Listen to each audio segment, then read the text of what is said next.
అండి welcome to our channel. బ్రెడ్తో ఇలా కూడా చేయాలా ఏంటో చూపిస్తాను, చూసేయండి.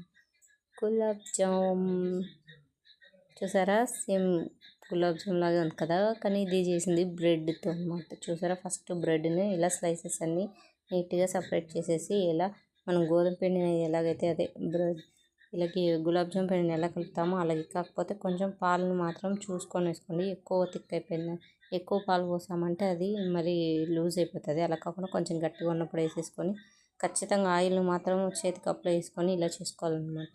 సేమ్ ఇలాగే ఇంకా గులాబ్ జామ్ ప్రాసెసే అనమాట. అలాగే ఇలా అన్నీ చేసేసుకొని ఫ్రై చేసుకోవాలి. మీడియం ఫ్లేమ్లో ఆయిల్ను హీట్ చేసేసుకొని మీడియం ఫ్లేమ్లో బాగా కాల్చేసుకోవాలి. తర్వాత మనం పాకంని గులాబ్ జామ్కి ఎలా చేస్తామో అలాగే పాకం చేసి వేసుకున్నాక వీటిని ఇవి ఫ్రై చేసినవి చల్లార్చేసుకొని చేసేసుకుంటే టేస్ట్ గులాబ్ జామ్ అయిపోతుంది. బట్ న్యాచురల్ గులాబ్ జామ్ కన్నా బాగుండదు.